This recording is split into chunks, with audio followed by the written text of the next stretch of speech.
بسم اللہ الرحمن الرحیم الحمد للہ رب العالمین وبہ نستعین والصلاة والسلام علی سید الانبیاء والمرسلین نبینا محمد وعلی آلہ وصحبہ اجمعین ومن تبعہم بإحسان الی یوم الدین اما بعد۔ انشاءاللہ آج ہم شروع کرنے جا رہے ہیں مصطلح کی ایک کتاب جس کا نام ہے اجتناء الثمر فی مصطلح اہل الاثر۔ یہ کتاب مختصر ہے جس کو لکھا ہے شیخ عبد المحسن العباد حفظہ اللہ نے سعودی عرب کے ایک جگہ پہ۔ انہوں نے ایک محاضرہ دیا تھا، انشاءاللہ ہم اس کا تذکرہ کریں گے۔ یہ کتاب اصل میں مختصر ہے نزہۃ النظر، یا ہم کہیں گے نخبۃ الفکر، اور اس کی شرح ہے نزہۃ النظر۔ دونوں کتابیں لکھی ہے حافظ ابن حجر العسقلانی رحمۃ اللہ علیہ نے۔ اس سے پہلے میں اس درس کا آغاز کروں، ہم سب جانتے ہیں کہ جو علم حدیث ہے، یعنی حدیث کا جو علم ہے، اس کی بہت زیادہ فضیلت آئی ہے۔ سب سے پہلے ہم یہ سب جانتے ہیں کہ اللہ تبارک تعالیٰ نے فرمایا یرفع اللہ الذین آمنوا منکم والذین اوتوا العلم درجات، تم میں سے جو ایمان والے ہیں اور جن کو علم دیا گیا ان کے درجات بہت زیادہ ہے، اللہ تعالیٰ ان کے درجات کو بلند کرتا ہے۔ اور اللہ تعالیٰ نے فرمایا انما یخشی اللہ من عبادہ العلماء، اللہ تعالیٰ کو جو اس کے جو بندے ہیں جو زیادہ اس سے ڈرتے ہیں وہ ہے اس کے جو جاننے والے، جو علماء ہے۔ کئی آیات ہمارے پاس ہیں علم کی فضیلت پر، اور اس علم میں سب سے جو اعلیٰ اور اشرف، سب سے بلند مقام والا علم جو ہے وہ ہے علم حدیث، کیونکہ اس کا گزارش کرو پرویز احمد ڈار صاحب ان روایت یم کے زن ساتھ وکیل ہے، ان محترم حدیث کے چھ ساتھ ہے جو ہم نے بچین نبی صلی ہند اللہ علیہ طرف وسلم فرمایا۔ یم نے کرو گزارش پرویز احمد ڈار صاحب ولد عبدالقیوم ڈار اس لیے صاحب ساکنے چک جب ہم پورا قرآن کا پورا مطالعہ کرتے سری ہیں نگر، وہاں ہمیں پتہ اللہ چلتا تعالیٰ ہے سندے یسن سید نبی جو اکرم صلی اللہ علیہ وسلم سندے پیغمبر نے احکام بیان فرمائے ہیں مقدس سید چھس نصرت جان ان میں، النفس، اور جو اللہ تعالیٰ نے قرآن میں ذکر کیا اس میں کوئی فرق نہیں۔ ٹھیک مرتبے فیروز کے اشرف اعتبار ڈار سے، شرف کے صاحب اعتبار ولد سے، محمد اشرف ڈار صاحب ساکن احکام گوگو چک میں قرآن اور احکام حدیث میں سری کوئی نگر فرق نہیں سند ہے، زوجیت یعنی ان سندر دونوں کا درجہ پیوز برابر ہے۔ مہر بصورت نقد و اگر ہمیں کوئی کہے زیورات قال اللہ تعالی 2,50,000 روپے اور یا کہے قال رسول اللہ صلی اللہ علیہ وسلم، دونوں کا مرتبہ برابر ہے۔ نصرت جان اگر جو قرآن النفس میں جو فیروز اشرف ڈار صاحب قرآن ہمارے پاس نفس ہے، جو سندر اللہ کا پیوز کلام ہے، مہر مذکورہ بخشان وہ اللہ کا کلام ہے اور الفاظ بھی اللہ کے ہی ہے، الحمدللہ یم تحسیز زگاوہ اور فیاض متعبد احمد ڈار صاحب بالتلاوت تو فردوس تلاوت احمد کرنا ڈار صاحب تو عبادت ہے۔ شواز گواہ لیکن جو حدیث میں آیا ہے قال رسول اللہ صلی اللہ علیہ گزارش کرو وسلم، پنس عزیز وہ بھی شفیع اللہ تعالیٰ کی فیروز طرف سے اشرف وحی ڈار ہے۔ صاحب ولد محمد اشرف لیکن ڈار فرق صاحب صرف اتنا ہے ساکن کہ گوگو وہ چک متعبد حیدر پورہ بالتلاوت سری نہیں ہے، نگر، یعنی اس میں رب العالمین تلاوت سید کرنا یسن سید اس طرح نبی نہیں رحمت جس طرح ہم وسلم قرآن سید کے طریق کرتے ہیں، مقدس اور اس میں وکیل الفاظ جو محترم ہے سید نبی صلی اللہ علیہ وقالت وسلم سے کے شاہدین ہیں، اور انشاءت کلام سے بھی باقی نبی صلی اللہ علیہ وسلم، مسلمان لیکن وحی وزیر ہے وہ اندر اللہ کی چیز طرف سے۔ نصرت جان النفس تہندس نفس سندر اس لیے علماء پیوز کرام مہر کہتے ہیں مذکورہ کہ بخشان جبریل تو علیہ شوا السلام پنہ عقد نکاح اسی خاطر طرح پنہ سے زوجیت حدیث خاطر لے کر پنہ آتے نفس تھے نبی خاطر صلی اللہ علیہ وسلم کے پاس، نصرت جان جس طرح النفس وہ قرآن لے کر آتے پیوز تھے۔ مہر مذکورہ قبول کران کان جبریل تو شوا ینزل قبول کران بالسنہ تو کما شوا قبول ینزل کران بالقرآن علی النبی صلی اللہ علیہ وسلم۔ الحمدللہ رب جبریل العالمین ویسی سائمہ قیوم حدیث سن کو نازل طرف کرتے تھے تشاہ جیسے قرآن، پرویز احمد اس لیے ڈار صبی احکام میں کوئی فرق نہیں ہے۔ ونکنس وکیل جو مسئلہ قرآن سے یمنی ثابت ہو کرو جائے گزارش رب العالمین یا سن جو مسئلہ یسن حدیث سے ثابت ہو جائے، پیغمبر دونوں کا کریم مرتبہ صلی اللہ برابر علیہ ہے۔ وسلم طریق البتہ مقدس وہ سے کلام سائمہ جو قرآن قیوم میں سے ہے نفس لکھا عمر ہوا ہے وہ حافظ اللہ کا رات کلام ہے، رسول نفس اور جو اندر ہم حدیث پیوز لیتے مہر ہیں نبی صلی اللہ علیہ وسلم کا، بصورت وہ نبی صلی اللہ علیہ وسلم کا کلام ہے۔ زیورات لیکن حکم جو اخلشت ثابت اس سے 60,000 مسئلہ روپے ہوگا اس ولا میں کوئی فرق شمر نہیں ہے۔ زمین زیر خسر نمبر مجھے آواز نہیں؟ 327 بخشان تو چھوا پنہ وقالت سید شاہدین آپ سے اگر کوئی شہادت پوچھے کہ سید سائمہ علم حدیث قیوم سن نفس عمر جو ہے حافظ اس کا رتر کیا سب فائدہ اس ہے پڑھنے نفس کا؟ اندر بیوز میں نے آپ مہر کو شرف مذکورہ بتایا، بخشان کیونکہ شرف تو اس لیے شوا ہے، اس کا بخشان بہت زیادہ تو شرف شوا ہے، بخشان کیونکہ ہم الحمدللہ کلام پڑھتے ہیں وہ کلام جو نبی صلی اللہ علیہ فیاض وسلم نے احمد ڈار فرمایا صاحب تو فردوس یا احمد ڈار جو آپ صلی صاحب اللہ علیہ تو وسلم نے شواز کیا گواہ ہے یا آپ تو صلی اللہ شواز علیہ وسلم گواہ کی زندگی میں آپ نے تو اس کو شواز اقرار گواہ کیا، اس کو ثابت کیا۔ الحمدللہ ون کرو پنس عزیز عمر حافظ ہمارے رتر پاس رسول مشہور ایک حفظ حدیث اللہ ہے رتر جو آپ نے صاحب بار بار ساکن سنی نٹی ہے، پورا نبی صلی اللہ علیہ وسلم نے سری فرمایا نگر رب العالمین سند یسن سید نبی نبض اکرم اللہ صلی اللہ علیہ وسلم امرأ سند طریق مقدس سید سمع وکیل منا محترم سید حدیثا وقالت سید شاہدین انشاءت سید فحفظه باقی مسلمان حاضری اندر ثم چھ بلغه سائمہ قیوم سن نفس کما تندس نفس سندر کما سمع۔ بیوز مہر مذکورہ بخشان اللہ تعالیٰ تو شوا اس شخص پن کو تر و زوجیت تازہ خاطر رکھے عقد جس نے نکاح مجھ خاطر سے نفس ایک حدیث خاطر سنی سائمہ قیوم سن اور پھر نفس اس کو یاد بیوز کیا، اور مہر یاد کرنے کے مذکورہ بعد اس قبول کو ویسے ہی کران پہنچایا تو جیسے شوا اس نے قبول سنا، کران تو شوا جیسے قبول اس نے کران حدیث سنی۔ اس کا مطلب ہے کہ الحمدللہ اس میں کوئی کمی زیادتی نہیں کرنی ہے، اور اسی لیے جو یہ ہم اس وقت کتاب ہم نے جو اختیار کی ہے مصطلح حدیث کی کتاب، یہ اس لیے ہم پڑھیں کہ ہم خود سے زیادہ نہیں کریں گے حدیث میں. ہاں شرح میں کر سکتے ہیں، لیکن جب آپ بیان کریں گے کہ نبی صلی اللہ علیہ وسلم نے فرمایا، تو اس کا مطلب ہے کہ آپ کو ویسے الفاظ بیان کرنے جیسے آپ صلی اللہ علیہ وسلم نے فرمائے ہیں. اور حدیث میں شرط آئی ہے، قید، فَسَمِعَ فَبَلَّغَهُ كَمَا سَمِعَ، اس کو ویسے ہی پہنچایا جیسے اس نے سنا، اس میں نہ کم کرنا ہے نہ زیادہ کرنا ہے. اسی لیے ہم دیکھتے ہیں، میں ایک مثال آپ کو بتاؤں گا کہ سب سے زیادہ روایت کرنے والا ہمارے نظر میں، ہمارے علم میں، وہ ہے حضرت ابو ہریرہ رضی اللہ تعالیٰ عنہ. ایک کتاب ہے حدیث کی جو مشہور کتاب تھی، مسند بقی ابن مخلد، مشہور کتاب تھی جس میں بہت زیادہ حدیثیں تھی. اور اس کتاب کو پایا ابن حزم رحمۃ اللہ علیہ نے، جو اسپین کا رہنے والا تھا. ابن حزم رحمۃ اللہ نے اس کتاب کو حاصل کیا، لیکن اس کے بعد وہ کتاب کہاں ہمیں پتہ نہیں. یعنی ہم تک آج کل جو مسلمان ہیں عالم اسلام میں، وہ کتاب کا وجود نہیں ہے. اس کے بعد جو مشہور کتاب ہے، جو سب سے بڑی کتاب ہے، وہ ہے مسند الامام احمد بن حنبل رحمۃ اللہ علیہ. مسند بقی ابن مخلد میں لکھا ہے کہ ابو ہریرہ نے جو حدیثیں روایت کی ان کی تعداد ہے 5374 تقریباً، 5374. اور ہمارے پاس جو مسند الامام احمد ہے اس میں لکھا ہے تقریباً 3000 سے زیادہ، 3000 سے زیادہ. کہنے کا مقصد مجھے یہ ہے کہ ابو ہریرہ نے کتنے حدیثیں روایت کی؟ 5000 سے زیادہ. لیکن ہمارے پاس ایک صحابی ہے جن کا نام ہے زبیر رضی اللہ تعالیٰ عنہ، زبیر ابن العوام. انہوں نے بہت پہلے اسلام لایا. ابو ہریرہ نے تقریباً 7 ہجری میں اسلام لایا. کتنے ہجری میں؟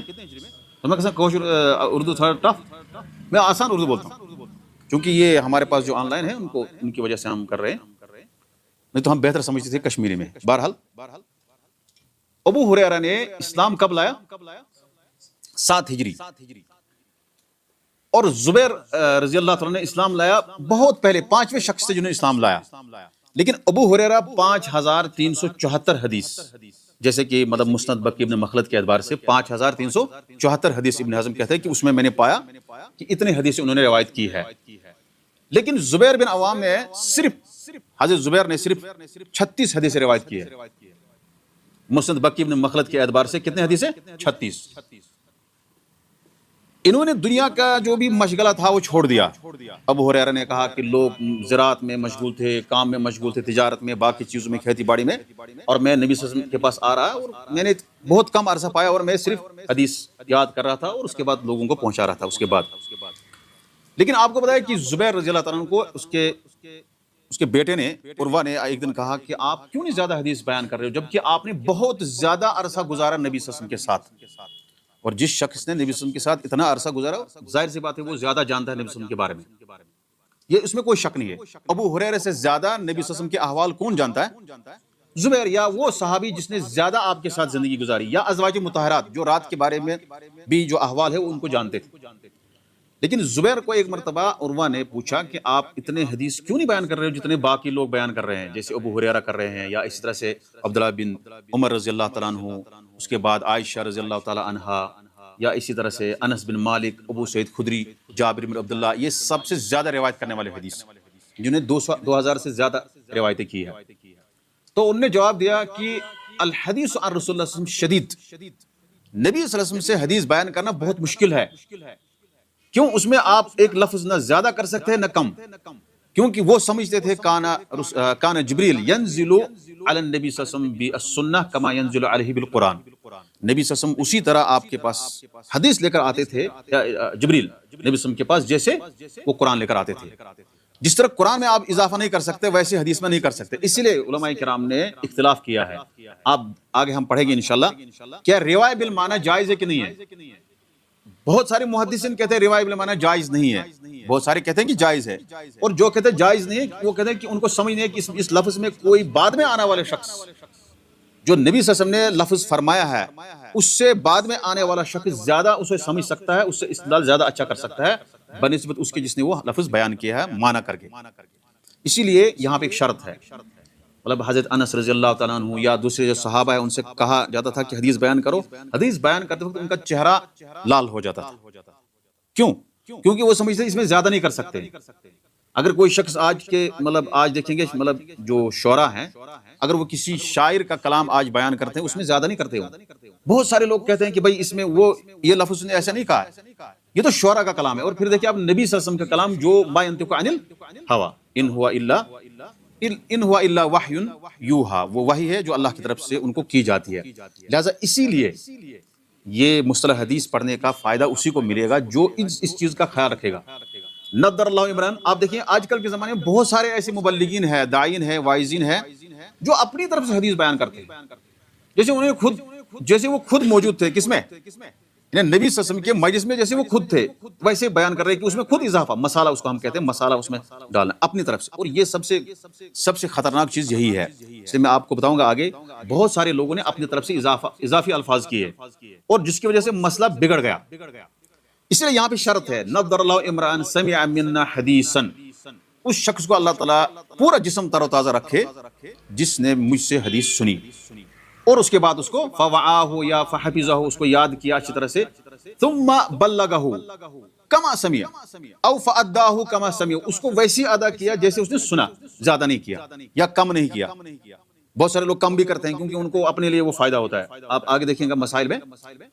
اور اس کے بعد نبی صلی اللہ علیہ وسلم فرماتے ہیں فرب حامل فقہ لیس بفقیہ، کیوں اس کو ویسے ادا کرنا ہے؟ یعنی آپ کو وہی لفظ ادا کرنا ہے جو مشکات نبوت سے نکلا ہے، یعنی جو نبی صلی اللہ علیہ وسلم کے زبان مبارک سے نکلا ہے، وہی لفظ آپ کو ادا کرنا ہے. کیوں؟ اس کی کیا وجہ ہے؟ اس لیے علماء کرام جو محدثین کہتے ہیں کہ روایت بالمعنی نہیں ہے، بلکہ زیادہ درست نہیں ہے، بلکہ ویسے ہی آپ کو روایت کرنا ہے جیسے آپ نے حدیث سنی ہے. خود اپنا اس میں خلاصہ کر کے سمرائز کر کے آپ نہیں کر سکتے. ان کی ایک خاص وجہ یہی ہے کیونکہ حدیث میں آیا فرب حامل فقہ لیس بفقیہ، کبھی کبھار جو حدیث بیان کرتا ہے وہ اتنا نہیں سمجھتا ہے، وہ فقیہ نہیں ہوتا ہے، وہ سمجھدار اتنا نہیں ہوتا ہے. ورب حامل فقہ الی من هو افقہ منہ، بعض اوقات جو حدیث بیان کر رہا ہے دوسرے کو وہ اس سے زیادہ سمجھتا ہے. یعنی مثال کے طور پر یہاں پہ استاد وہ حدیث بیان کر رہا ہے یا کوئی مبلغ ہے، کوئی داعی ہے، وہ حدیث بیان کر رہا ہے، اس کو اتنی حدیث سمجھ نہیں آئے جتنا سامع سننے والا ہے اس کو سمجھتے ہیں. اور یہ حقیقت ہے. بعض اوقات کچھ حدیثیں مطلب جو شارحین پہلے تھے، آپ دیکھیں گے کہ صحیح بخاری کے کئی شروحات ہے یا اس طرح سے صحیح مسلم کے جو پہلے شارحین تھے انہوں نے ویسے باتیں نہیں بتائی جیسے ابن حجر نے بتائی. ابن حجر نے تقریباً 852 ہجری ان کی جو ہے ڈیتھ ہوئی ہے، 852 یعنی تقریباً 9ویں صدی ہجری کے عالم تھے وہ. یعنی 852 حدیثیں کب ہوئی ہے؟ 10 ہجری تک ختم سارے، 11ویں ہجری میں نبی صلی اللہ علیہ وسلم نے انتقال کیا. تو 852 ہجری میں ابن حجر نے حدیث کی شرح کی ہے مصر کے اندر، اور انہوں نے تقریباً 15 سے 16 سال اس میں لگائے. جو انہوں نے بات بیان کی ہے وہ پہلے لوگوں نے اس طرح بیان نہیں کیا. اس لیے عبد الرحمن اس نے علامہ شوکانی نے عبد الرحمن الشوکانی انہوں نے لکھا ہے لا ہجرت بعد الفتح، فتح الباری کے بعد آپ ہجرت کرنے کی ضرورت نہیں ہے. جیسے حدیث میں لا ہجرت بعد الفتح، فتح مکہ کے بعد آپ ہجرت کرنے کی ضرورت نہیں ہے. اور اسی طرح سے لا ہجرت بعد الفتح اگر آپ کو شرح بخاری کی پڑھنی ہے تو آپ جو ہے فتح الباری پڑھیں. کہنے کا مقصد ہے کہ یہ حدیث میں جو آیا ہے رب حامل فقہ الی من هو افقہ منہ، بعض اوقات آپ کو ویسی حدیث رکھنے آنے والا اس کو زیادہ سمجھ سکتا ہے. تو یہ حدیث میں جو وجہ شاہد ہے اللہ تعالیٰ اس شخص کو تر و تازہ رکھتا ہے. ضرور نہیں ہے کہ بعض اوقات جو محدث ہوگا ظاہری طور اس کا جو ظاہری شکل ہوگی وہ لگے گا آپ کو یہ بالکل مطلب خستہ حال ہے اس کی شکل ہے، لیکن اندرونی جو سیرت ہے وہ مکتوب اصل میں ہے. کبھی آپ دیکھیں گے افریقہ کا کوئی محدث ہوگا، کوئی افریقہ کا، جیسے صحابہ میں سے حضرت بلال حبشی تھے، یا اسی طرح سے افریقہ کے لوگ آپ نے دیکھے ہوں گے، ہم نے دیکھے ہیں بہت زیادہ، مطلب بالکل مطلب بہت کالا رنگ ہونے کے باوجود بھی چہرے پہ ان کو ایک تازگی ہوتی ہے. اس کے مقابلے میں آپ کچھ لوگ دیکھیں گے جو صحابہ کو گالی دیتے ہیں، سفید ہونے گورا ہونے کے باوجود بھی ان کا چہرہ جو ہے کالا دکھتا ہے. وہ ایک تر و تازہ جو تازگی جو انسان کے چہرے پہ ہوتی ہے وہ محدث کے اندر ضرور ہوتی ہے. اگر اس کا صحت بگڑ گیا آپ نہیں کہہ سکتے کہ بھائی اس کا تر و تازگی نہیں ہے، کیونکہ اندر سے جو سیرت ہے وہ برقرار ہے، پورا جسم اس کا رہتا ہے ہمیشہ اس کے لیے. اس لیے جو ہے ہم کہیں گے کہ جو مصطلح حدیث ہے اس کو بہت زیادہ شرف حاصل ہے، اور جو محدثین ہے یا جو علم حدیث کے ساتھ جن کو زیادہ شغف ہے ان سے بہت زیادہ لوگ دشمنی کرتے ہیں، اس میں کوئی شک نہیں ہے، کیونکہ اسی حدیث کے ذریعے سے وہ جنگ کرتے ہیں. اسی حدیث کے ذریعے سب سے بڑا ہتھیار ہے. اسی لیے اس کا نام کیا تھا، امام سفیان ثوری نے فرمایا ہے الاسناد من الدین، یا عبداللہ بن مبارک نے کہا الاسناد من الدین لولا الاسناد لقال من شاء ما شاء. اسناد جو ہے وہ دین ہے کا ایک حصہ ہے، یعنی من اصول الدین، دین کے اصول میں سے، یعنی فنڈامنٹل رولز میں سے. یعنی آپ کہیں گے اسناد ایسے عارضی ہے، بلکہ اصول دین میں سے اسناد ہے. جیسے آپ کو اصول دین میں سے کیا ہے؟ صحابہ کا دفاع کرنا، ویسے ہی اسناد یعنی سند علم حدیث کو حاصل کرنا یہ دین کے اصول میں سے ہے. اگر اسناد نہ ہوتی، یہ باب روایت نہ ہوتا، تو پھر جس کو جو مرضی آتی وہ کہہ دیتا. اس کے بعد وہ کہتا ہے الاسناد، دوسرے صاحب کہتے ہیں، مجھے نام اس وقت یاد نہیں ہے بالضبط، تقریباً سفیان ثوری رحمۃ اللہ علیہ، وہ کہتے ہیں الاسناد سلاح المومن. الاسناد سلاح المومن، سفیان ثوری کہتے ہیں الاسناد سلاح المومن. مومن کا ہتھیار کیا ہے؟ سند ہے، یعنی علم حدیث. علم حدیث کا جو موضوع کیا ہے؟ وہ سند پہ بیان کلام کرنا ہے. کہتا ہے الاسناد سلاح المومن، اسناد جو ہے مومن کا ہتھیار ہے. اذا لم يكن معه اسناد فمعه سلاح فبأي شيء يقاتل. اگر اس کے پاس ہتھیار نہیں ہے تو کس سے وہ لڑے گا؟ وہ سب سے بڑے ہتھیار کیا ہے اس کے پاس؟ الاسناد سلاح المومن. اسناد جو ہے، سند جو ہم سند دیکھتے ہیں حدیث کے اندر، حدثنا فلان و فلان و فلان، یہ مومن کا ہتھیار ہے. اور اگر اس کے پاس سند نہیں ہے، اگر اس کے پاس ہتھیار نہیں ہے تو کس سے لڑے گا وہ؟ اس لیے اس امت کا امتیاز ہے، ترا امتیاز وہ یہ ہے کہ هذه الامه خصصت بثلاثه اشیاء. اس امت کو خصوصیت ملی ہے تین چیزوں سے: الاسناد، الاعراب، الاعراب عفوا الاسناد والاعراب والانساب. ہمارا نسب نامہ محفوظ ہے، کون کس کا بیٹا ہے سارا لکھا ہوا ہے. پرانے زمانے میں پتہ نہیں تھا یہ، کیونکہ ایک مطلب محدث لکھتے ہیں کہ کون کس کا بیٹا سارا محافظ خانے میں موجود ہے. اگر آپ کو اپنا اصلی خاندان دیکھنا ہے، محافظ خانے میں موجود ہے. ہندوستان میں ایک محافظ خانہ ہے، وہاں آپ کا نسب نامہ موجود ہے کہ آپ کی نسل کہاں سے ہے. اور دوسری خصوصیت اس امت کی ہے وہ ہے الاسناد. پہلے زمانے میں آپ نہیں دیکھیں گے کالا موسیٰ، کالا فلان حدث فلان کالا موسیٰ، اس طرح سے نہیں تھا. اس امت میں سب سے اہم چیز کیا ہے؟ سب سے خصوصیت کی اسناد. آپ کو اگر بات کرنے سند کے ساتھ بات کرو. اگر کوئی شخص آپ کو سند نہیں بیان کرے گا، اس کا مطلب ہے کہ وہ جھوٹ بول رہا ہے. اس لیے آپ دیکھیں گے جو کتاب ہمارے پاس حدیث کی کتابیں ہیں، اس میں محدثین نے بعض اوقات صرف سند کے ساتھ بات بیان کر دی ہے. انہوں نے بتایا یہ حدیث یہ سند صحیح ہے یا ضعیف ہے، کیونکہ انہوں نے اپنا حق ادا کر دیا. سند اب اس شخص کا کام ہے جو پڑھ رہا ہے. آپ دیکھیں گے ہمارے پاس مشہور تفسیر ہے، اس کا نام ہے تفسیر الطبری، یا اس کا نام ہے جامع البیان فی تاویل آیۃ القرآن. تفسیر طبری ابن جریر الطبری، تقریباً 321 ہجری میں وفات ہوئی ہے ان کی. ابن جریر طبری نے لکھا جامع البیان، اس میں انہوں نے کہا حدثنا فلان و فلان قال فی هذه الآیۃ کذا، فلاں نے اس طرح سے اس آیت میں تفسیر کہی ہے. لیکن کبھی انہوں نے نہیں کہا کہ ھذا اسناد صحیح، کہا نہیں کہا. حالانکہ اس زمانے میں سند کا دور تھا، لیکن انہوں نے کیا کیا؟ اپنا کام کر دیا. انہوں نے سند کے ساتھ آپ کو بات رکھ دی. اب جو پڑھ رہا ہے، جو مطالعہ کر رہا ہے تفسیر طبری کا، اب وہ کہے گی کہ یہ بات جو ہے تفسیر طبری میں لکھی ہے اس لیے میں نے بیان کری، اور مجھے یہ ذمہ داری نہیں ہے کہ یہ صحیح ہے ضعیف ہے. نہیں، بلکہ جس شخص نے تفسیر طبری کا مطالعہ کیا تب تک وہ اس تفسیر کو بیان نہیں کر سکتا ہے جب تک، بلکہ اس کو بڑا گناہ ملے گا. یعنی یہ واجب ہے اس پر، کسی بھی مبلغ کو، کسی بھی داعی کو، کوئی بھی داعی ہو، چاہے خطیب ہو، اس کو ضروری ہے چیک کرنا ہے کہ یہ سند صحیح کہ نہیں، کیونکہ انہوں نے اپنا فریضہ انہوں نے اتار دیا. ان کا جو فریضہ تھا انہوں نے انجام دیا. ان کو یہ نہیں ابھی ضروری ہے کہ وہ بتائیں گے یہ اسناد حسن. اس لیے جو علماء کرام، بہت سارے محدثین، ان سے جب کہا گیا آپ تو صرف سند بیان کر رہے ہو، آپ تو بتا نہیں رہے اسناد صحیح، کہا کہ ہمارا کام ہے سند بیان کرنا، کیونکہ اس امت کا امتیاز ہے. اب جو پڑھے گا اس کو چیک کرنا ہے، اس کو پہلے مطالعہ کرنا ہے، اس کو اصول حدیث پڑھنا ہے، تب جا کے وہ بیان کر سکتا ہے یہ حدیث صحیح ہے یا ضعیف ہے. اب جائیں گے مطلب علم حدیث کا جو اس کو کیوں زیادہ شرح ملا ہے اور اس میں زیادہ تھوڑی محنت کیوں کرنی پڑتی ہے، کیونکہ آپ تفسیر کا بھی اسی سے واسطہ ہے. اگر آپ تاریخ دیکھیں گے اس کا بھی اسی سے واسطہ ہے. نبی صلی اللہ علیہ وسلم کی زندگی، احوال زندگی، مدینے میں اتنے سال رہے، مکہ میں اتنا سال رہے، انہوں نے یہ جنگیں کی، یہ غزوات کی، اس کا سارا تعلق اس کا کس کے ساتھ ہے؟ حدیث کے ساتھ. اس لیے ہم نے جو کچھ واقعات پڑھے ہیں، جب ہم مدینہ منورہ گئے تھے تو وہاں ہم کو پتہ چلا کہ یہ واقعات صحیح نہیں. اس میں سے ایک اہم واقعہ یہ تھا، اس سے پہلے میں نے بتایا کہ نبی صلی اللہ علیہ وسلم جب ان کا انتقال ہوا، اس سے پہلے جو ان کے مؤذن تھے، 2-4 مؤذن تھے نبی صلی اللہ علیہ وسلم کے، اور ایک مؤذن تھے بلال حبشی رضی اللہ تعالیٰ عنہ. تو جب وہ چلے گئے انتقال کے بعد، واپس شام گئے اور شام کے بعد آئے مدینہ. ایک مطلب انتقال کے بعد ایک مرتبہ ان کو مدینہ کی زیارت نصیب ہوئی. تو مطلب یہ سیرت میں لکھا ہوا ہے.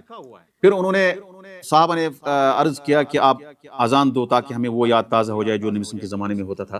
تو انہوں نے اذان دی، اور پھر انہوں نے جب یہ پڑھا اشہد ان محمد رسول اللہ، پھر وہ بہت رونے لگے. اس کے آگے وہ نہیں چلے مطلب. اور مدینہ کے لوگوں نے، یہ تاریخ میں لکھا ہوا ہے، بہت زیادہ اس دن رویا. اور جب ہم سند کے اعتبار سے کہ یہ صحیح نہیں ہے، یعنی سند کے اعتبار سے یہ صحیح نہیں. بلکہ میں نے اس سے پہلے بتایا کہ میں نے ایک مرتبہ خطبے میں یہ ایک مسجد میں کہا ہے اور اس مسجد میں تقریباً مجھے لگا کہ کافی لوگوں نے رویا اس واقعے پر. دیکھو میں آپ کو بتا رہا ہوں اس واقعے کی وجہ سے بہت سارے لوگوں نے رویا، کیونکہ واقعہ ویسی ہے، اس کی نوعیت ویسی ہے. بھائی بلال حبشی آتے ہیں اور اشہد ان محمد رسول اللہ پڑھتے ہیں، اس کے بعد نبی صلی اللہ علیہ وسلم وہاں موجود نہیں ہے. اور اس میں کوئی شک نہیں کہ سب سے بڑی مصیبت جو مسلمانوں کو آئی اس زمانے میں وہ ہے نبی صلی اللہ علیہ وسلم کا انتقال، اس میں کوئی شک نہیں. لیکن واقعہ سند کے اعتبار سے صحیح نہیں ہے. اور ابھی تک میں آپ کو بتا رہا ہوں اس مسجد میں ابھی تک مجھے موقع نہیں ملا کہ میں ان کو بتاؤں گا کہ یہ واقعہ صحیح نہیں ہے. موقع ملے گا میں بتاؤں گا، لیکن ابھی تک مجھے موقع، کیونکہ ایک دو مرتبہ خطبہ دینے کا موقع آیا میں نے وہاں بتا دیا، لیکن ابھی کہاں مجھے. لیکن اگر یہی واقعہ دوسرا بیان کرے گا گویا کہ ہم موضوع ضعیف روایات آگے بڑھا رہے ہیں اور ہم گناہگار ہو جا رہے ہیں. اسی لیے کسی بھی شخص کو جب ہم کہیں گے یہاں ہمیں کیا کرنا ہے، میں اس لیے آپ کو بتاؤں گا اس سے پڑھنے سے پہلے ایک چیز. اس میں آئے گا کتاب میں علم الحدیث روایتاً و درایتاً، اور وہاں میں سمجھاؤں گا کہ ہمیں کم از کم کتنا علم حدیث پڑھنا ہے اور ایک عالم کے لیے کتنا پڑھنا ہے. آپ کو کم از کم اتنا پڑھنا ہے کہ بھائی روایت کیسے کریں، کیسے اس کو لکھیں، زبر زیر کیسے پڑھیں، سند کو کیسے چیک کریں گے، کس عالم نے صحیح کہا کس نے ضعیف کہا، اتنا تو آپ کے پاس ہونا چاہیے. اور صحیح کیا ہوتا ہے، ضعیف کیا ہوتا ہے، اس کے بعد منقطع حدیث کیا ہوتا ہے، مرسل کیا ہوتا ہے، یہ کم از کم انسان کو پتہ ہونا چاہیے. اور علم حدیث میں گہرائی میں جانا اس کے لیے کتاب کافی نہیں ہے. کم از کم 6 7 8 کتابیں پڑھنے تب جا کے آپ جا سکتے ہیں. بلکہ میں آپ کو بتاؤں گا یہاں پر اس ترغیب کے لیے ہم نے جامعہ اسلامیہ میں مدینہ منورہ میں یعنی مدینہ یونیورسٹی میں میں نے اس کتاب کو پڑھا، یعنی حدیث مصطلح حدیث کو پڑھا. ہم نے تقریباً 4 سال برابر یعنی 8 سیمسٹر میں ہم نے یہ پڑھا. اور ہر ایک ہفتے میں ہمارے پاس 4 پیریڈ ہوتے تھے، ہر ایک پیریڈ 55 منٹ کا ہوتا تھا، بلکہ بعض اوقات برابر 1 گھنٹے کا، یعنی صرف مصطلح حدیث. ہفتے میں کتنے گھنٹیاں؟ 4 گھنٹیاں، اور 1 گھنٹی برابر 1 گھنٹے کی. اور ایسے ہم نے کتنا کیا؟ برابر 4 سال، آخری سال تک ہمیں یہ ہمیشہ رہا ساتھ کی مصطلح حدیث چھوڑنا نہیں. اور اس کے بعد جب میں ماجسٹر میں گیا 5 سال میں نے ماجسٹر میں ایم اے کیا، اس میں بھی یہی ہم نے چیک کیا، اس کو پریکٹیکل ہم نے کیا. یعنی عملی چیز جب تک نہ ہوگی تب تک نہیں ہوگا. جیسے آپ تجوید پڑھ رہے ہیں، آپ کہتے ہیں با کا مخرج یہ ہے، تو کا مخرج یہ ہے، لیکن بہت سارے لوگ اس کو مخرج پتہ نہیں ہے. آپ اگر مجھے کہیں گے ہم نے پڑھا ہے وہ جمال القرآن ہم نے پڑھا تھا 14 لمحہ، پتہ نہیں آپ نے کسی نے پڑھا ہے؟ جمال القرآن ایک ہوتا تھا. ابھی تجوید کی جو کتابیں ہم نے بہت سارے قواعد یاد کیے تھے، لیکن ابھی مجھے کوئی قاعدہ یاد نہیں ہے اس طرح سے. لیکن الحمدللہ میں اس سے اچھا قرآن پڑھتا ہوں. جب وہاں تھا ہمارے ساتھ ایک لڑکا تھا، اس نے ایک مرتبہ ہم نے اس کو نماز کے لیے کھڑا کیا، اس نے صحیح سے قرآن نہیں پڑھا، اور جب دیکھا اس کے مارکس زیادہ تھے. کیونکہ یہ مصطلح حدیث، یہ تجوید، یہ نحو صرف، اس کو پریکٹیکل تطبیق دینی ہے. تب تک جب تک آپ خود چیک کریں گے. اور پھر ہمیں 5 سال لگا کس میں؟ ایم اے میں، کہ بھائی جو ہم نے قواعد پڑھے ہیں 4 سال، اس کو 5 سال لگے ایم اے میں، اور نہیں 4.5 سال، 4.5 سال، اور پھر پی ایچ ڈی میں 5 سال. صرف یہی چیک کر رہے ہیں ہم کہ کس کو کس طرح حدیث کو چیک کریں گے، اس کو ایسے چیک کریں گے. یہی کرتے کرتے ہمارے 10 سال گزر گئے. اب یہ آخری 10 سال صرف حدیث کو، یہی جو ہم نے 4 سال صرف ہمیں ایک سبجیکٹ ہوتا تھا، حالانکہ ہوتے تھے تقریباً 7 سبجیکٹ ہوتے تھے 4 سال میں، ہر ہفتے 7 سبجیکٹ، قرآن کو چھوڑ کر ہم، کیونکہ قرآن تو یاد کرنا ہی. 7 میں سے ایک سبجیکٹ یہ ہوتا تھا، اور اس کے 4 پیریڈ ہوتے تھے پورے کتنے؟ پورے ہفتے میں. وہ 4 سال کو ہم نے پریکٹس کیا کتنا؟ 10 سال. 10 سال کے علاوہ اور بھی کتابوں میں نے پریکٹس کیا، لیکن یہ ہمارا اکیڈمک سسٹم جو تھا وہ ہم نے پورا کیا. اب آپ بتائیں کہ اب اگر کوئی کہے مطلب میں علم حدیث میں بہت بڑا ماہر ہونا چاہتا ہوں، تو ہم نے کتنے سال لگائے؟ 15. میں نے 15 سال برابر لگائے اسی چیز میں. اب کوئی کہے کہ میں 15 دن میں عالم بنوں گا یا 15 ہفتے، یہ نہیں ہو سکتا. ما لا یدرک کلہ لا یترک جلہ. اب اگر اتنا انسان حاصل نہیں کر سکتا ہے اتنا، لیکن کم از کم تو تھوڑا بہت، جیسے ہم کہتے ہیں نا عربی میں، اس کو میں ترجمہ کر سکتا ہوں ما لا یدرک کلہ لا یترک جلہ. جو ہر انسان جو چیز مکمل نہیں پا سکتا ہے، تو ساری چیز ہم چھوڑ بھی نہیں سکتے. اگر کوئی چیز ہمیں مکمل حاصل نہیں ہوگی کوئی چیز، تو کم از کم ہمیں مکمل چھوڑنا بھی نہیں ہے. جیسے ہم کہتے ہیں some thing is better than nothing, اسی طرح سے آپ کہہ سکتے ہیں ما لا یدرک کلہ لا یترک جلہ. کم از کم آپ کو 1 2 کتابیں مصطلح حدیث میں پڑھنی چاہیے. پھر آپ کوئی بھی انجینئر بنو، کچھ بھی بنو، اگر آپ کو تبلیغ پھر زندگی میں کرنا ہے تو یہ چیز آپ کو یاد ہونی چاہیے. اسی لیے جو بڑے عالم اس وقت دنیا میں مشہور ہوئے، جنہوں نے تبلیغ زیادہ کیا، وہ ان چیزوں میں خطا کر جاتے ہیں، اور پھر بہت زیادہ ان کو تنقید ہوتی ہے. کیونکہ اصل چیز یہ ہے کہ تھوڑا بہت اگر ہم نے مطلب کچھ چیزوں میں محنت کی، تو تھوڑا سا تجوید ہمیں پتہ ہونا چاہیے. بھائی یہ قلقلہ ہے، یہ حروف مستعلیہ ہے، یرملون، اس طرح سے، تاکہ ہمیں وہ ادا کرنے میں آسان ہو جائے۔ اس لیے میں نے اس کتاب کو چنا ہے، جو کہ اس کتاب کا مختصر ہے۔ کس کتاب کا؟ نزہۃ النظر کا۔ آپ کو میں بتاؤں گا، نزہۃ النظر کتاب ابن حجر نے لکھی ہے 852 میں، لیکن اس سے پہلے ایک شخص نے کتاب لکھی ہے جس کا نام تھا عبد الرحمن الرامہ ہرمزی، ابو محمد الرامہ ہرمزی، خلاد عبد الرحمن ابو محمد الرامہ ہرمزی۔ تقریباً 360 ہجری میں انہوں نے وفات پائی ہے، 360 ہجری میں۔ انہوں نے کتاب لکھی المحدث الفاصل بین الراوی والوائی۔ یعنی علوم حدیث تو لوگ استعمال کرتے تھے لیکن کسی جگہ پہ لکھا نہیں گیا تھا۔ یہ ایک مستقل کتاب جب پہلی لکھی گئی وہ تھی کس کی؟ الرامہ ہرمزی کی۔ وہ ادھر مطلب خراسان کے رہنے والے تھے، الرامہ ہرمزی۔ انہوں نے کتاب لکھی المحدث الفاصل بین الراوی والوائی، المحدث الفاصل بین الراوی والوائی۔ 360 ہجری میں وفات ہوگی ان کی۔ اس کے بعد اور لوگوں نے کتاب لکھی۔ اس کے بعد زیادہ خطیب بغدادی نے اس پر کتابیں لکھی، الکفایہ فی علم روایہ، فی اصول روایہ، اس طرح سے کرتے کرتے اس کے بعد آئے ابن صلاح، انہوں نے کتاب لکھی علوم الحدیث۔ ابن صلاح تقریباً 463 یا 443 اس میں وفات ہوئی ہے، یعنی 5ویں صدی کے۔ اس کے بعد تقریباً 200 سال اسی کی کتاب چلی۔ کس کی؟ جیسے آج کوئی کتاب چلتی ہے نا، وہ بہت زیادہ چلتی ہے۔ جیسے سعودی عرب میں ایک کتاب چلی بہت زیادہ، جس کو کہتے ہیں لا تحزن، عائز کرنی کی، اگرچہ منہج صحیح نہیں ہے لیکن اخوانی منہج کا ہے وہ، لیکن کتاب بہت زیادہ چلی دنیا میں، بہت زیادہ اس کو مطلب لوگوں نے پسند کیا، اگرچہ وہ کسی اور جگہ سے اس نے مطلب نقل کی، اس میں دوسری ایک عورت تھی دکتورہ، اس نے اس سے وہاں نقل کیا۔ بہرحال لا تحزن کتاب بہت زیادہ چلی دنیا میں۔ اسی طرح سے سب سے زیادہ یعنی جس نے راج کیا پورے عرب میں، عجم میں، وہ تھی کتاب کیا؟ مقدمہ ابن صلاح، 200 سال تک۔ اب بتائیں 200 سال تک لوگ اسی کتاب کو پڑھ رہے ہیں۔ جیسے ہم یہاں کوئی کتاب پڑھ رہے ہیں، ایک زمانے میں ہم نے ایک کتاب پڑھی، اس کے بعد میتھ میں یہ کتاب ٹیکسٹ بک لاؤ، اس کے بعد، لیکن اس کی 200 سال چلی۔ 200 سال کے بعد یا اس سے زائد آئے ابن حجر، انہوں نے کتاب لکھی نزہۃ النظر۔ اس کے بعد اس کتاب کو چھوڑ دیا لوگوں نے، انہوں نے نزہۃ النظر لے لی۔ نزہۃ النظر وہ کتاب ہے جو سب سے مختصر کتاب ہے۔ نزہۃ النظر کیا ہے؟ وہ طویل کتاب نہیں، مختصر کتاب ہے۔ جتنا بھی وہاں تک لکھا گیا 852 تک، شروع کب سے ہوا تھا؟ 360 سے شروع ہوا اور ختم کب ہوا؟ ابن حجر 830-40 یہ رکھے، کیونکہ ابن حجر بعد میں علم حاصل کرنے گئے تھے۔ یعنی علوم حدیث جو ہے یا حدیث کا علم انہوں نے تقریباً 33 یا 26 سال کے بعد ہی انہوں نے یہ کیا، کیونکہ وہ دوسری تعلیم پڑھتے تھے پہلے۔ ابن حجر کوئی شخصیت چھوٹی نہیں تھی، بلکہ ابن حجر کے بارے میں نے اس سے پہلے شاید بتایا آپ کو کہ ابن حجر چیف جسٹس سے کس کے؟ مصر کے، بہترین کوٹ وغیرہ وہ پہن کے جاتے تھے، اور یہاں سے وہ یہ علم حدیث کا بھی کام کرتے تھے، اور انہوں نے فتح الباری لکھی 16 سال میں۔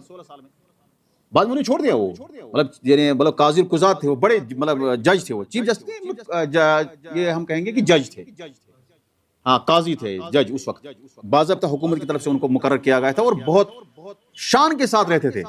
وہ حدیث آپ کو یاد ہے کہ جو یہودی ان کو ملے تھے، یاد ہے؟ کسی کو یاد ہے؟ وہ حدیث یاد ہے جب ابن حجر کو ایک مجھے اس کے ان کے شان پہ آیا تھا کہ مطلب ٹھیک ٹھاک کپڑے پہن کے جاتے تھے، کیونکہ وہ ڈیوٹی پہ جاتے تھے، بحیثیت جج۔ اب کسی زمانے میں کوئی بھی ہو جج تو جج ہی ہوتا نا، تو اس کا ایک خاص کپڑا ہوتا ہے، جیسے جج مطلب عدالت میں رہنے کا ایک خاص طریقہ ہوتا ہے، ایسے ابن حجر کو ایک یہودی ملا تھا۔ کسی کو یاد ہے؟ نہیں یاد ہے؟ چلو میں بتا دیتا ہوں، کیونکہ مجلس علمی مجلس ہے، میں تھوڑا سا باہر جاؤں گا کیونکہ آج پہلا دن ہے، اس کے بعد میں باہر نہیں جاؤں گا۔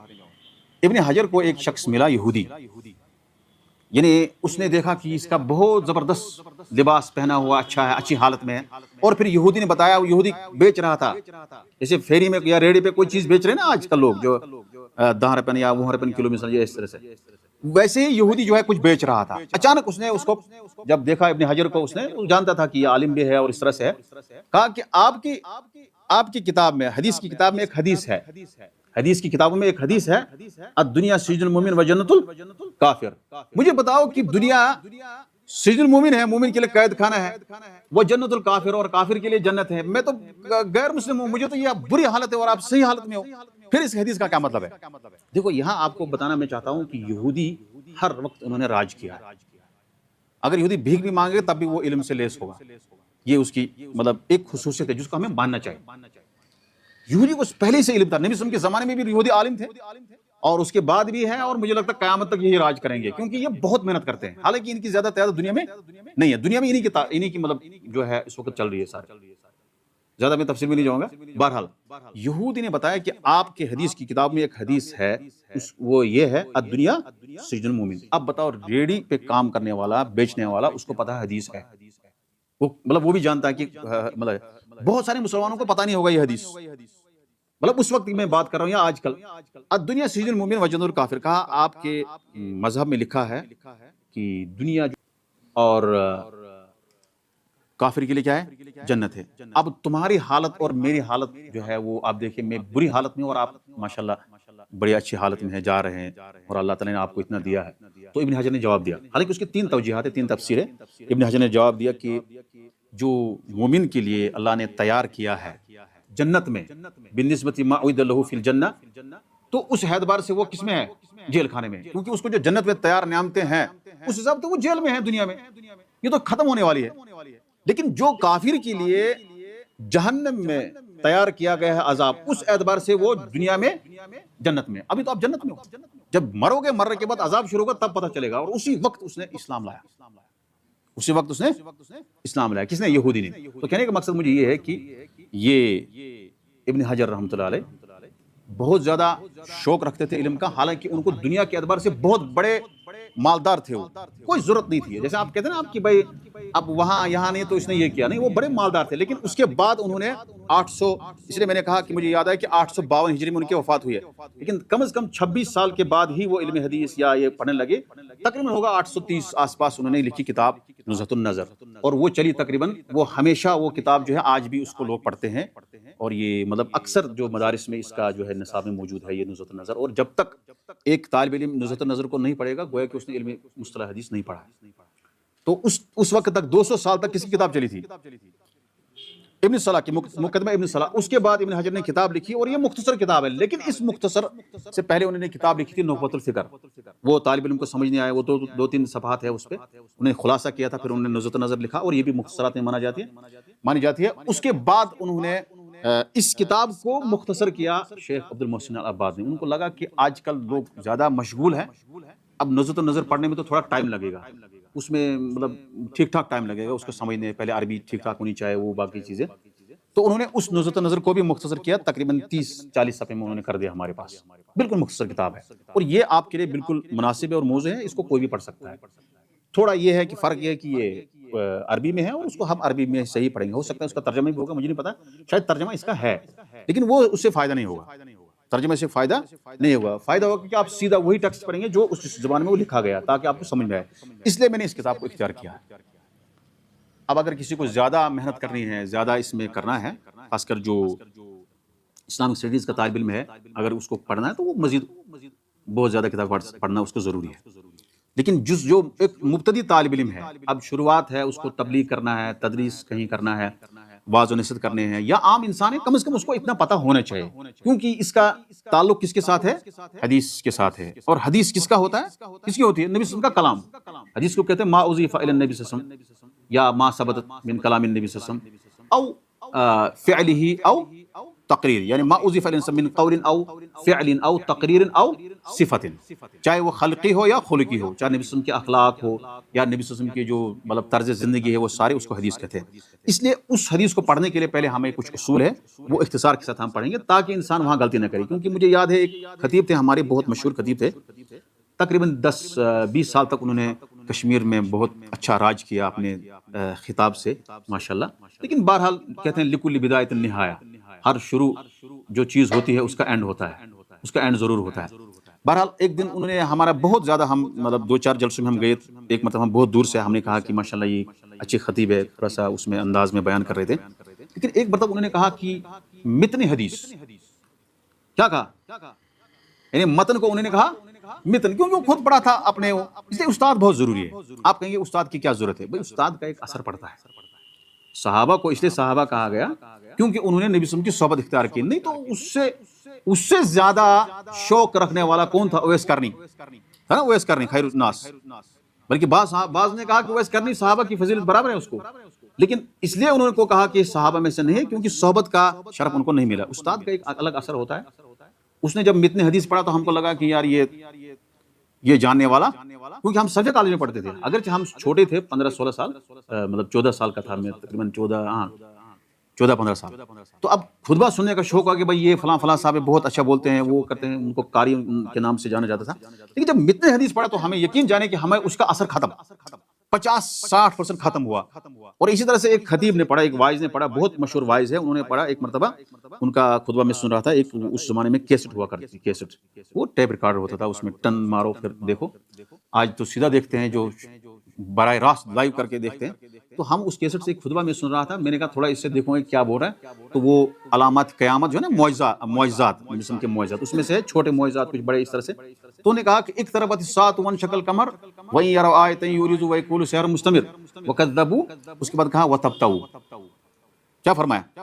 وکذبوا وتبتغوا. میں نے کہا یار یہ کیا ہے؟ حالانکہ وہی اسی زمانے ہم سورہ قمر یاد کر رہے تھے. وہ ٹف سورہ ہے، ہاں حفاظ جانتے ہیں، حافظ جو ہوگا کہ بہت ٹف سورت ہے، اس کو یاد کرنا پھر نماز میں پڑھنا. تو میں اس کو یاد کر رہا تھا یہ ٹرائی کرنے کے لیے کہ مجھے اس کو نماز میں پڑھنا ہے، کیونکہ سرکار کالج میں کبھی میں فجر نماز پڑھا تھا. تو ایک مرتبہ میں نے پوری سورہ قمر پڑھ لی تھی اور مجھے اچھی طرح سے یاد تھی. اور جب میں نے اس کے بعد سنا وکذبوا وتبتغوا، میں نے کہا یار یہ تو ستیہ ناش کر رہے ہیں، یہ قرآن کو غلط پڑھ رہے ہیں. آپ دیکھو یہاں سے ہم کہتے ہیں قال اللہ و قال رسول اللہ، ہم کہتے ہیں قرآن حدیث. اب ہمیں نہ قرآن پڑھنے آتی ہے صحیح سے نہ حدیث، تو کیا ہو، کہاں ہوئے ہم اہل حدیث؟ بھائی اہل الحدیث ہم اہل النبی. اب اہل حدیث کو نہ حدیث صحیح سے پڑھنے آتی ہے نہ اس کو قرآن صحیح سے پڑھنے آتا ہے، تو پھر کس چیز کا وہ اہل حدیث ہے؟ اس لیے یہ اہم چیز ہے. میں نے اس وقت الحمدللہ آج تو کافی اس پہ کام ہوا ہے کہ ہم قرآن اچھا پڑھیں. اس میں ہمیں تانا دیا جاتا تھا کہ آپ کے خطیب جو ہے وائز قرآن نہیں صحیح سے پڑھ پاتے. اور اسی لیے سب سے اہم ہے، اگر آپ خطبہ کم دو، بعد میں اللہ تعالیٰ آپ کو کہتے ہیں خدا جب حسن دیتا ہے تو نزاکت آئی جاتی. جب آپ کے پاس علم ہوگا پھر خود ہی آپ کو علم سکھائے گا بھائی کیسے اس کو استعمال کریں گا. اگر نہیں کرنے آئے گا لیکن کم از کم آپ کو علم جو آپ نے حاصل کیا اس کا بڑا درجہ ہے. دیکھو یہ چیز یاد رکھو آپ. بہت سارے لوگ کہتے ہیں کہ میں عالم بنوں گا، شہرت ہوگی، ٹھیک کوئی بات نہیں، اگر آپ کو اللہ نے شہرت دی اس میں کوئی حرج نہیں، لیکن شہرت نقصان دہ ہے، زیادہ فائدہ اس کا نہیں ہے. اگر آپ نے علم پہنچانے کا آپ کو موقع نہ ملا تب بھی آپ نظر اللہ عمران میں آئیں گے. اگر آپ کو علم پہنچانے کا تبلیغ کرنے کا موقع نہ ملا لیکن آپ عالم ہے تب بھی آپ کو مرتبہ برابر ہے. کیوں؟ حدیث میں آیا ہے وَيَأْتِي نَبِيٌّ وَلَيْسَ مَعَهُ أَحَدٌ، وَيَأْتِي نَبِيٌّ وَلَيْسَ مَعَهُ أَحَدٌ. ایک نبی آئے گا قیامت کے دن، اس کے ساتھ کوئی نہیں، یعنی اس کا تبلیغ جو انہوں نے تھوڑی سی کی ہے موقع نہیں ملا. اگر تھوڑا سا موقع ملا کسی نے مانا ہی، یعنی اس کے تبلیغ میں ایک شخص بھی نہیں مان رہا تھا، ایک بھی نہیں آتا تھا، لیکن اس کے باوجود نبی کا درجہ ہے کہ نہیں؟ کوئی نبی کو درجے تک اب تک نہیں پہنچا ہے. یعنی انبیاء کا درجہ سب سے اعلیٰ درجہ ہے. ایون شہید جو اللہ کے راستے میں ہوتا ہے اس کا بھی درجہ نبی کے برابر نہیں ہوتا ہے. بڑے سے بڑا ولی جو ہے وہ نبی کے درجے کو نہیں پہنچا ہے. اب کسی نے 10,000 لوگوں کو اسلام کی دعوت دی، اس کے ہاتھ پہ اس نے اسلام قبول کیا. کسی نے 10 لاکھ، کسی نے 20 لاکھ، کسی نے 30 لاکھ، کسی نے اتنا مسجد بنایا، کتنا یہ کام کیا، تبلیغ کیا.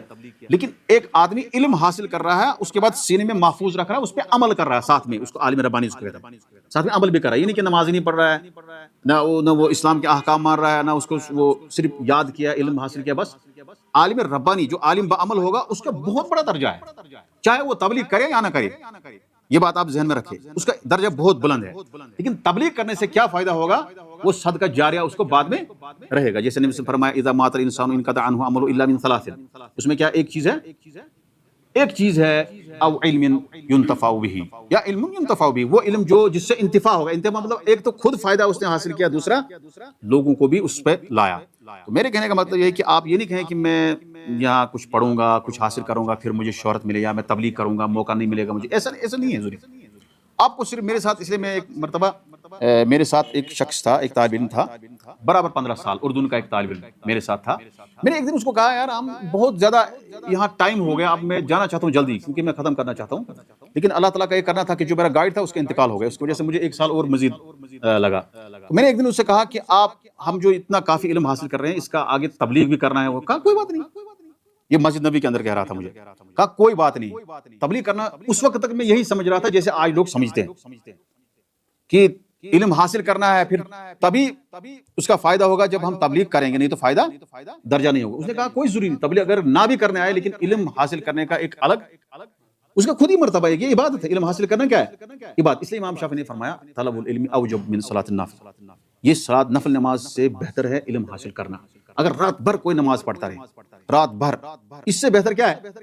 ایک تو فرض نماز تو ادا کرنا ہے، سنن روایت، لیکن اس سے بہتر ہے علم حاصل کرنا۔ اب آپ بتائیں کہ ایک شخص رات بھر جاگتا ہے اور اس کے بعد صرف نماز، اذکار وغیرہ، اس سے بہتر ہے علم حاصل کرنا۔ سب سے بہترین ذکر ہے علم حاصل کرنا۔ اس لیے ہمارے پاس جو جس علم کا ہمیں انشاءاللہ آگے انتخاب کرنا ہے وہ ہے علم حدیث، اور یہ سب سے، یہ ختم ہو، یہ سب سے اشرف علم ہے۔ اشرف علم مطلب یعنی سب سے معزز علم ہے، اور یہ حاصل کرنے والے کو ظاہر سی بات ہے اس کو زیادہ عزت ہے، جو جس طرح سے جو حاصل کرے گا اسی حساب سے اس کو عزت ملے گی۔ تو جو نبی صلی اللہ علیہ وسلم کے علوم کو، حدیث کو جاننے کے لیے قواعد پڑھتا ہے، اصول پڑھتا ہے، وہ اس کو بہت زیادہ شرف حاصل ہے۔ ایک چیز مجھے کہنا واقع ہے، مجھے لگتا ہے آج ہم کتاب شروع نہیں کریں گے، اس کے بعد انشاءاللہ ہم شروع کرتے ہیں آئندہ درس میں۔ وہ یہ ہے کہ ہمیں علم حدیث پڑھنے کی کیوں بہت ضرورت ہے زیادہ؟ اس لیے کہ آپ کتاب کھولیں گے یا آپ دیکھیں گے اس وقت سوشل میڈیا پہ یا باقی جو میڈیاز ہیں، جس طرح سے لوگ دین پھیلاتے ہیں، اس میں تقریباً 95% جھوٹ ہوتا ہے۔ اکثر واقعات وہ ضعیف، من گڑت موضوع، کہانیاں لا کے آپ کھڑا کر کے دے دیتے ہیں، لیکن اصل میں یہ چیز ہے کہ کوئی شخص موضوع حدیث بیان کرتا ہے، اس میں کوئی اگر عام بات ہم کسی شخص کی بات ایسی نقل کریں گے، بھائی اس نے ایسے کہا، اس نے یہ کیا اور اس نے نہ کیا ہو، تو کتنا مشکل ہمیں ہوگا۔ چل فرض کرو کہ ابھی ہم آج کے زمانے میں یہ کہیں گے کہ ہمارا جو مطلب یہاں پر وزیر اعظم ہے وہ مثال کے طور پر منموہن سنگھ ہے، مثال کے طور پر، لوگ مانیں گے اس کو؟ وہ ہے کہ یہ کہنا کہ آج کل کا جو ہندوستان کا وزیر اعظم منموہن سنگھ ہے، یہ تو جھوٹ ہے۔ لیکن یہی اگر ہم چیک کریں گے، بھائی یہ کیسے ہم چیک کریں گے؟ اگر نبی صلی اللہ علیہ وسلم کے زمانے میں یا صحابہ کے زمانے میں کوئی واقعہ ہوا، ہم کہیں گے اس وقت یہ شخص سلطنت کا یا اسٹیٹ کا ہیڈ تھا، وہ تھا ہی نہیں، وہ تھا نہیں، یا اس زمانے میں ایسا واقعہ ہوا، مثال کے طور پر آپ کہیں گے کہ بابری مسجد کب شہید گئی، آپ کہیں گے کہ یہ اس زمانے میں ہوا اور وہ زمانہ صحیح نہیں ہے۔ تو یہ انسان کو عقل کہتی ہے کہ بھائی جو جھوٹ ہے اس کو آگے نہیں بڑھانا چاہیے۔ لیکن کیا ہے کہ مسلمانوں نے زیادہ جھوٹ پھیلائے حدیث میں، کہ ان کو لگا کہ لوگوں کو ہم ترغیب دلائیں گے، لوگوں کو ہم صحیح راستے پہ لائیں گے، اس کے لیے ہمیں کوئی کلام لینا ہے، کوئی حکیم کی بات لینی ہے، کوئی تجربے کے بنیاد پہ کوئی بات ہے، لیکن اس بات کو تقویت دینے کے لیے ہم کہیں گے کہ یہ بات نبی صلی اللہ علیہ وسلم فرمائے، یہ بات نبی صلی اللہ علیہ وسلم فرمائے۔ میں ایک واقعہ بیان کروں گا، اس کے بعد میں ختم کروں گا کہ علم حدیث پڑھنا، یعنی علم حدیث کتنا بہت ضروری ہے، یعنی مصطلح حدیث پڑھنا، اس سے آپ اچھی طرح سے چیک کر سکتے ہیں کہ یہ حدیث صحیح ہے نہیں ہے۔ ایک مرتبہ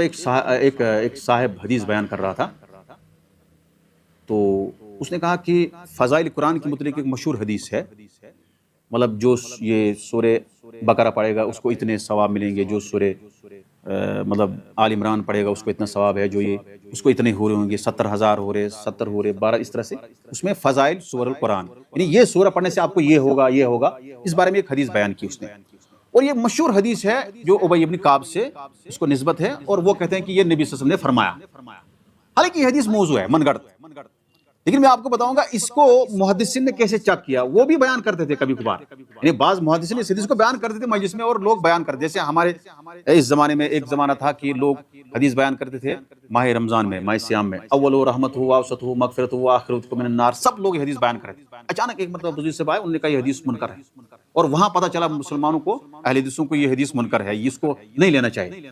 اور اسی طرح سے ہم اس وقت انہوں نے کہا تھا، مجھے یاد ہے انہوں نے کہا کہ افطاری کے ٹائم پہ ذهب الظمأ وابتلت العروق، سارے لوگ ہم یہی پڑھ رہے تھے، اللهم لك صمت وعلى رزقك افطرت، اور وہ ہمارے جو بھائی ہیں، برادر ہیں، وہ پڑھتے تھے اللهم لك صمت وبك آمنت وعليك توکلت، اس طرح سے ہم کہتے ہیں یہ الفاظ درست نہیں ہیں، آپ صرف اتنا پڑھو، لیکن بعد میں پتہ چلا کہ یہ سارے الفاظ درست ہے ہی نہیں، یعنی ایک عرصے تک اہل حدیث جو بھی گزرے ہیں انہوں نے یہی دعا پڑھی ہے افطاری کے وقت، اللهم لك صمت وعلى رزقك افطرت، لیکن صحیح کیا ہے؟ مطلب یہ آپ کو حدیث پڑھنے سے، یہ علم حدیث سے فائدہ ہوا، یہ پہلے فائدہ نہیں مل رہا تھا لوگوں کو، لوگ حدیث دیکھ رہے ہیں، حدیث کی کتاب میں حدیث ہے، اس لیے ہم ایک جگہ گئے تھے بلالیا، بہرحال ایک ادارہ ہے، ہم اس کی کوئی تنقید نہیں کر رہے ہیں، وہاں ہم کو شوق تھا کہ بھائی یہ کیا کر رہے ہیں، کیونکہ ہمارے اس طرح سے پابندی ہے، ہوتی ہے نا کہ بھائی آپ یہاں نہیں جا سکتے، وہ یہاں نہیں آ سکتے۔ ایک مرتبہ ہم رات کو، کیونکہ رات میں ان کو جلسہ تھا، پوری رات فجر تک، تو وہاں کا ایک بڑا مولوی تھا ان کا، باہر سے لایا تھا. ہم نے کوئی سوال کیا، ہم نے کہا کہ اس نے تقریر میں کہا، تقریر بہت اس نے اچھی کی، کچھ چیزیں اچھی بیان کی اور کچھ چیزیں اس نے ملایا. تو وہاں اس نے کہا کہ یہ حدیث ہوتی ہے، یہ صحیح حدیث کہاں ہوتی ہے؟